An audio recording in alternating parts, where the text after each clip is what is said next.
Assalamualaikum warahmatullahi wabarakatuh. Nama saya Ira Febrianti dari kelas 12 IPA 1. Di sini saya akan meresensikan novel Ayat Suci yang Menari karya Garina Adelia.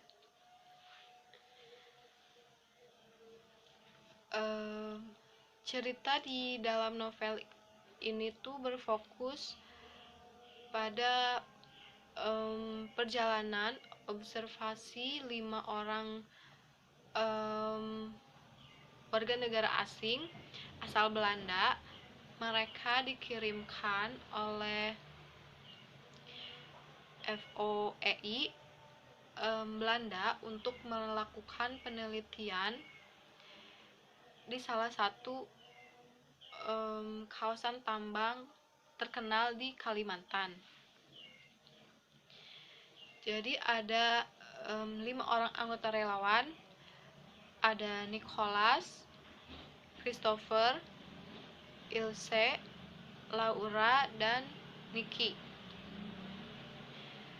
Mereka adalah 5 orang anggota relawan FOEI, sebuah federasi yang bergerak di bidang pelestarian lingkungan hidup asal Belanda yang datang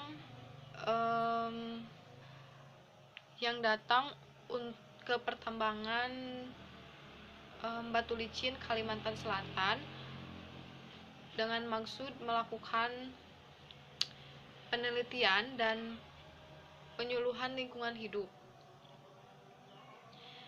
Kedatangan mereka awalnya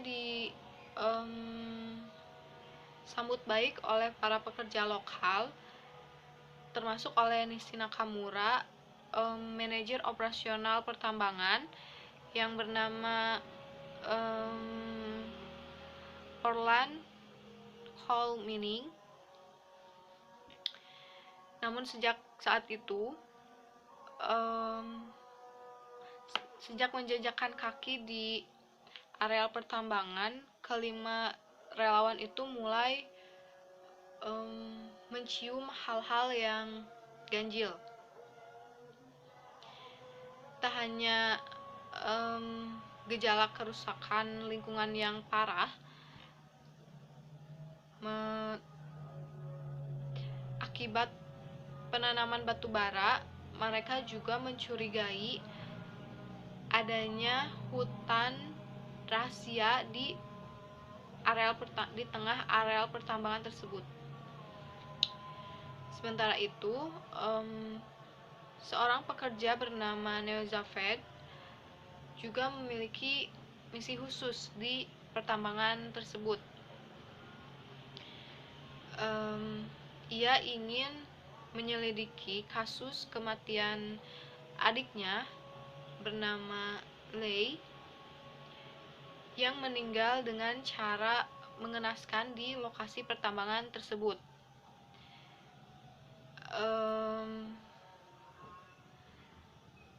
Neo mencurigai kalau kematian adiknya tersebut bukan karena kecelakaan biasa, melainkan karena disengaja atau dibunuh. Apalagi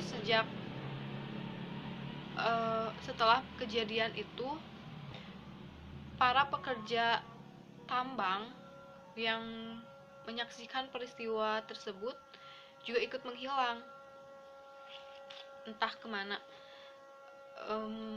Di antara para relawan itu ada Laura yang juga saudara kandungnya Christopher.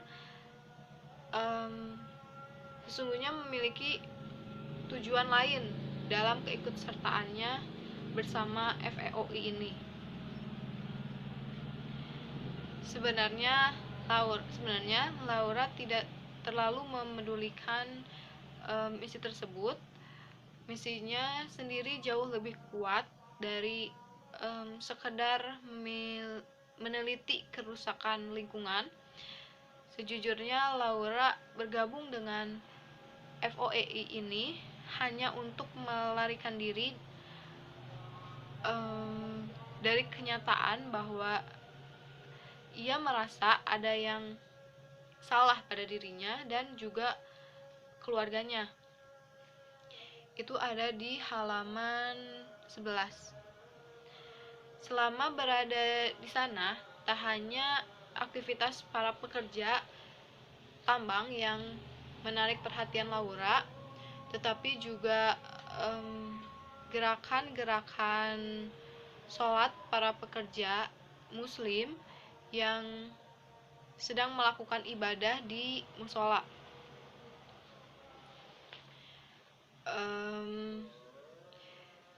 Pakaian panjang dan juga tertutup yang dikenakan oleh seorang wanita muslim bernama Faiza, sampai lantunan ayat-ayat suci yang beberapa kali terdengar oleh Laura. Lantunan indah itu secara aneh menghadirkan ketenangan dalam hati Laura. Anehnya, semakin lama ia mendengarkan alunan nada itu, rasa takutnya perlahan menghilang. Hanya ketenangan yang menyelimutinya. Ketenangan yang terasa begitu memabukkan sekaligus menyejukkan. Alunan nada itu begitu indah, penuh dengan puja-puji pada sesuatu yang keberadaannya tidak diketahui oleh Laura. Itu ada di halaman 78. Selain itu, sosok Neo-Zafed juga mulai menghadirkan getaran aneh di hatinya Laura. Terlebih-lebih saat Laura diam-diam melihat dan mengamati Neo-Zafed beribadah dengan khusyuk di musola, dan mendengarkan Neo-Zafed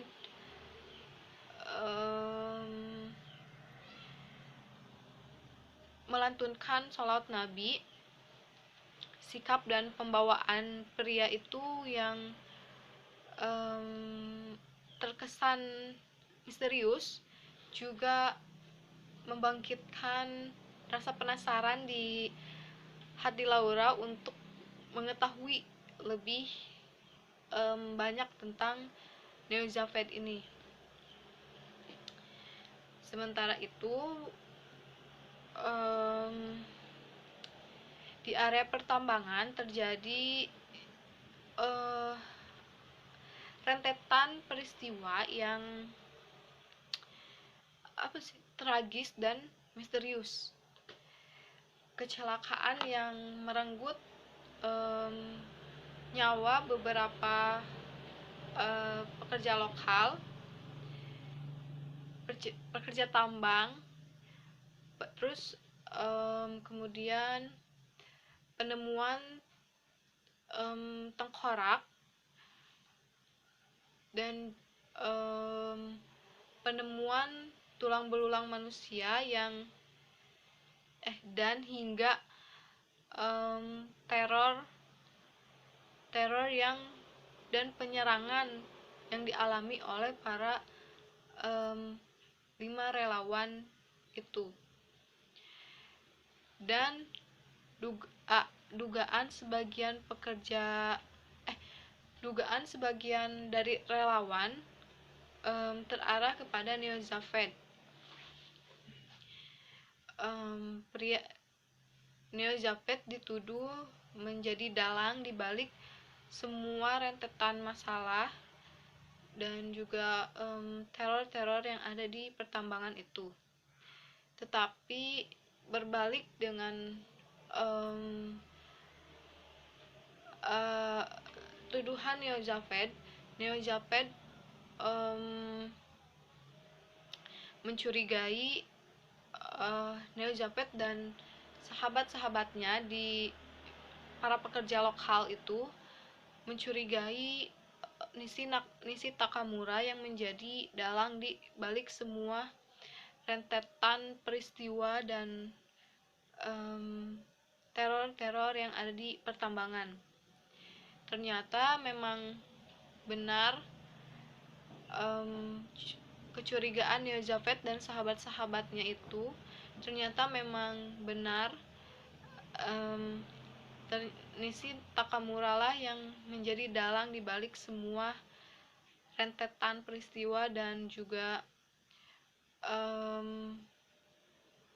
teror-teror selama di pertambangan itu. Laura memutuskan untuk menjadi mu'alaf dan disusul oleh Christopher, kembarannya Laura, yang bermu'alaf juga. Di suatu malam sebelum mereka kelima relawan itu pulang ke Belanda, Neo berkata kepada Neo yang memecah keheningan yang tiba-tiba saja hadir di antara mereka, antara Laura dan Neo. Neo berkata, "Apakah aku tidak layak mencintaimu? Apakah aku pernah mengatakan kamu tidak layak mencintaiku?" Laura sengaja membalikkan pertanyaan Neo, membuat lelaki itu salah tingkah. "Kamu selalu berusaha menghindariku, Laura. Dari gerak tubuhmu, seakan kamu tidak ingin mendengarkan pertanyaanku ini." Laura terdiam sesaat, dengan kemudian mata menatap Neo lekat. "Aku tidak pernah menghindarimu. Aku juga tidak pernah menghakimi perasaanmu. Semua orang boleh saling mencintai, tetapi hanya Allah yang pada akhirnya menentukan apakah kita berjodoh atau tidak." Laura berdiri dan mulai meninggalkan Neo yang melongo. Neo tersandar mengejar Laura. "Jadi kamu menolakku? Apakah aku menolakmu?" kata Laura. Neo memaki dalam hati dan berusaha menarik nafas panjang, berkali-kali meredakan kejengkelannya karena Laura seperti sengaja mengerjainya. Ketika itu ada di halaman 238.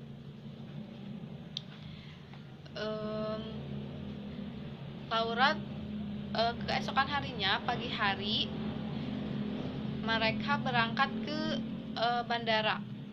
Laura terpaku di depan pintu masuk ruang tunggu bandara Syamsuddin Nur, Banjarbaru.